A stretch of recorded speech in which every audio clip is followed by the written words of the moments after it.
My name is Jonathan Berkowitz. I'm a past president of Jewish Federation, past general campaign chair, and had many, many roles with Federation over the course of the past, well, from inception to today. When I first came to the community, I got involved with the young leadership group that was run by or sponsored by UJA, one of the forerunners to Federation.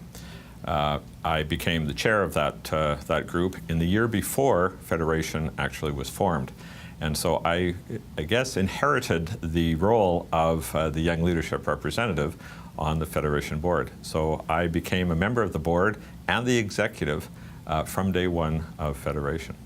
And like so many things in my life, I don't really develop very many exit strategies, so I continued.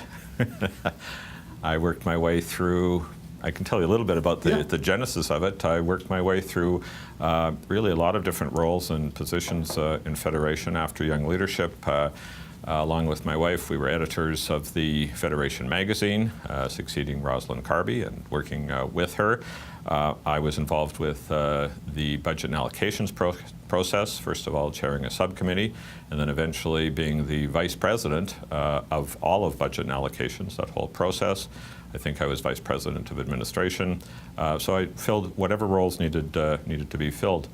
The community gave me quite an amazing birthday present on my 41st birthday, and that was the presidency of the Federation. I had made a little strategic error, though, and that was to not ensure that there would be a campaign chair in place before I agreed to be president. And at the time, Drew Staffenberg, who was the executive director, I should back up just a little bit. The first executive director, Steve Drysdale, really was the one who saw, I guess, potential in me to continue to advance me along a leadership path. I learned a great deal from him, as well as from the presidents before me, in particular Dan Pekarsky. And so when I did take the presidency and then sat in Drew's office one day and said, you know, Drew, we don't have a campaign chair, and everybody I've asked has said no. He says, yeah. He said, and to compound this, we don't have a campaign director either. So we looked at each other, and he said, you know, you're going to have to be campaign chair. I said, yes, Drew. I said, and you know you're going to have to be campaign director. He says, yes, Jonathan. And it was probably the most exhilarating year of my volunteer life. The entire Federation staff and really the volunteer component said, if you're going to double up your efforts, if you're going to work that hard for the community, we will too. And it was just a tremendous experience. What year was that? That would have been in 1997, so 97, 98. So I was president 97 to 99. Over and above the many hats, what were the really big challenges at that time that you were faced with? I was the sixth president of Federation, so we were still really coming out of our infancy. We were really approaching our adolescence. The Federation still hadn't yet achieved full buy-in through the community. It was still having growing pains and still working hard to try to establish that it was the central address for the community. And so the challenge was to get that message out. We spent a lot of time on communicating that message. And the way I did that was to be as visible and as present as I possibly could. I attended everything. I went to every fundraising dinner. I went to every AGM. I was as visible as I could be. And I think people bought into that. They saw that Federation had a face, had a presence. I did everything with optimism. I did it with an awful lot of puns and one-liners, which was a nice way into people's into acceptance. And I think we grew from there. But that was the challenge in the early days, getting that communal buy-in. And it's not surprising that we had that challenge because there was resistance to becoming a federated community. We were the last of the large intermediate communities in North America to become federated. So there must have been long-standing hesitancy that we had to overcome. Certainly, Federation has come a long way. Can you talk to us a little bit about, as a community, not just necessarily Federation, how you see the challenges being different for facing the community back then versus the things that we're facing now. One of the things we like to do at workshops or institutes or meetings was to start by asking people the question, anybody who was born in Vancouver, please stand up. And you look around the room and you have 2 or 3 or 4 people who were standing. Everybody who was involved was from somewhere else. And I used to say that the Vancouver Jewish community was a little bit like the Pesach Seder, where you invite people from different backgrounds to come and join you, and they all say it was a wonderful Seder, but they also say it's not the way we did it when we were growing up, not the way we did it back home. And so Vancouver had to really figure out how to assimilate and to integrate all of those different traditions, all of those different experiences. We had people from all parts of the world. That was a very rich set of inputs, but it took a while to be able to figure out how to get everybody working in the same direction and planning for the growth of the community. That's changed. We have much more of a rootedness now. I used to say that we weren't a rooted community, not like Toronto and Montreal, because everybody came from somewhere else. But we have much more homegrown talent now. The other challenge in the early days was that Vancouver had something of a missing leadership generation. The senior financial leadership, the senior leaders, the benefactors, the people who built the community were getting older, but the next generation hadn't really stepped in as they might have been expected to take on the leadership roles. So leadership fell to a much younger group. There were those of us in our 40s who were already, as I mentioned, I was 41 as president, far younger than probably any other Federation president of decent-sized communities in North America. But it wasn't just at Federation, it was across the community. Leadership roles were being filled by young people. So it brought that enthusiasm, it brought that youthfulness, but it also brought a lack of experience or just a lack of years of having lived here to those roles. So that has remedied somewhat. We now have leadership tracks that are perhaps at the right demographic, right age level, but it remains a challenge. How do you move forward in leadership? But that was one of our great challenges, a young leadership with all the good and the challenges that it brought with it. The second was that we had a community that was growing in numbers from about 1981 to 1991. We grew by about 30%, according to the Canada Census. We were growing like the U.S. Sunbelt Jewish communities, very, very fast, but we didn't have the infrastructure. And so we didn't have, the Federation staff was small, the budget was small. It was hard to work with that, but so was the communal infrastructure. We didn't have the buildings we have now. The organizations were all trying to make do, but if you look around the community now at all of the buildings that have been built just in the past 10 years, 15 years, so after the first half of the 30 years of Federation, we have the new Talmud Torah, King David High School, the JCC Phase 3, King David, Beth Israel, renovations at Sharet Tzedek, at new places for many of the other synagogues, day schools, all over the community. We've seen an increase in the infrastructure, and that's allowed us to continue that growth. We've also seen huge increases in the campaign. So once we got that buy-in that Federation was the central address and that the campaign was the premier fundraising and fund allocation body, we could then make up for those lacks. One last piece was that we didn't have we had plans, but not yet the resources for an endowment, a communal endowment fund, and that's grown over the years as well. So we've reached an age of maturity. We were much more of a volunteer-based organization. We have now become much more corporatized and professionalized. Far less of the work is done by a volunteer cadre. Much more is done professionally. But that also mirrors how the changing nature of volunteerism, not just in the Jewish community, but in the general community. So all of those changes. Any particular achievements, feats, events, or anything particularly stand out for you?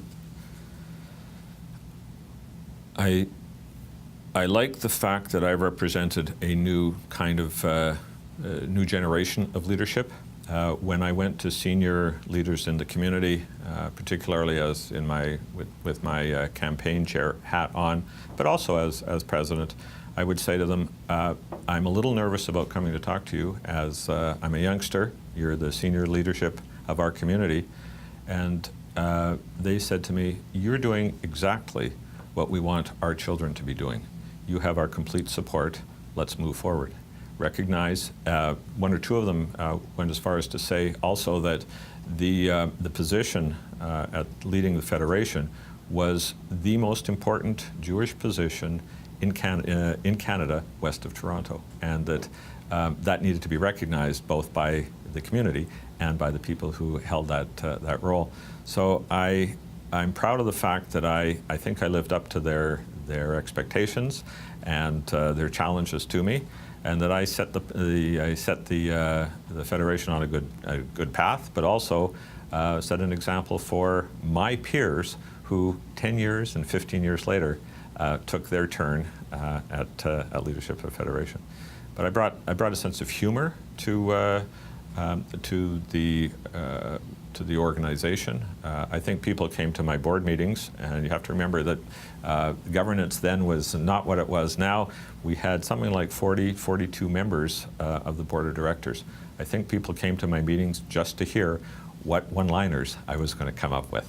But that sense of optimism, I think, really helped us move in the right direction. And I heard that from people for years after. Thank you for being that voice, being that face, and what you accomplished really set us on the right path. So I take a lot of pleasure and pride in what I was able to do.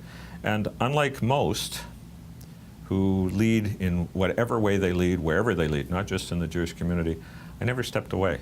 So I maintain my excitement and my involvement with the Federation, and it remains my great love in Jewish communal work. And I've done lots of other things, but this is where my heart still lies. Let's talk a little bit about that. Why is it so important to you and so cherished? I like to see the world in a macro way. I look for overarching themes. I look for ways of organizing knowledge, organizing experience, organizing my understanding of the world in big themes. And the idea of an umbrella organization that puts all of these functions that a community needs to fulfill, puts them all together, that appeals to my sense of orderliness and organization, this idea of a macro theme. It was also the organization that gave me my start in volunteerism. When I came to the community, I wanted an opportunity to make a name for myself. I didn't want to be known just through who I married or through other people. I wanted my own name, and the Federation gave me that. I'm also indebted to the opportunities or the personal growth that I got from Federation. So I put in an awful lot of hours and days and months and years on behalf of the community, and people say, you do so much, why do you still do it? I say, what I get out of it is more than what I put in. So it was Federation that gave me all of the opportunities and for personal growth. And that's why I say that my years as president and as campaign chair were the most exhilarating of my life. There was an interesting coincidence of timing as well. The Wexner Heritage Foundation program came to Vancouver. The first time they came north of the border, they were doing cohorts in Toronto and Montreal, and Drew Staffenberg convinced them that Vancouver was ready for this as well. We were different from most other cities that had this program because of our very young leadership. They'd never had a Federation president who was also a member of a cohort of their program, and I was 1 year into my program. We had other organizational chairs. Stephen Gerber was chair of or president of Jewish Family Service Agency while we were going through this program. So the synergies of the fact that we were already in leadership roles and the learning that came from Wexner just enhanced that sense that this is where we belong. This is what we can do. And it was that combination of Jewish learning, leadership skills, and the first-hand opportunities from the top to lead the community that is why I'm still involved. It's also what allowed me to take other roles. So I was a vice president at Torah and worked very hard to get the high school, first of all, to a position where it could be run by the Torah for a little while, and then eventually became King David. So I did some of that pioneering work. I wouldn't have done that without the knowledge and the experience I got through Federation. The same thing is true at Beth Israel. The year that I was saying Kaddish, it occurred to me that the synagogue could use some redevelopment, some reinvigoration, and so with my other close Federation friend and Wexner friend Bernard Pinsky, we looked at each other one day and said, let's fix the shul, and we did. So that communal experience that I had from Federation allowed me to make a difference at the synagogue as well. So that's why this is still my first love. It's where I learned. We need to make sure that we don't lose each successive generation. I think every generation has probably said, the new generation coming, they're a challenge. They don't do things the way we did. I think that our challenge is to be adaptive enough to what the next generation can bring. I think we can be. I think we're listening. That's the challenge. I'd like to see I'd like to see us be responsive to the new ways that let's say, the millennial generation and the generation a little older than them, and then the ones coming behind them. I'd like to see us be responsive to how they can plug into Jewish communal life. So the fact that we have become a very professional and corporatized entity is great, but I don't want us to lose the opportunity for volunteerism, the ways of connecting that were so meaningful, that were meaningful to me and my peer group. We don't want it to become something that we can devolve to the paid professionals. In many ways, we do that with memory. People say they don't have to remember anything anymore. They can just look at their cell phone, so or their smartphone. The knowledge is on their belt instead of in their head. I want our experience of being Jewish not to be something, and to be a Jewish volunteer and to be involved in Jewish communal life. I want that to be not something that somebody else does, but something that you do yourself. It was never cheap and easy to be Jewish in Vancouver. Those challenges are even more acute than they ever were. We have greater geographical diversity, greater diversity of all kinds. The Federation is growing and has grown and is trying to be responsive to that. In the early days, we tried to be all things to all people. That was probably not the best strategy, but when you're starting out, you don't want to miss any of those opportunities. That was a weakness we had in the old days. We have grown, but then so has being all things to all people. There are more all people, and there are more needs. So to match needs with resources will forever be the challenge of Jewish communities.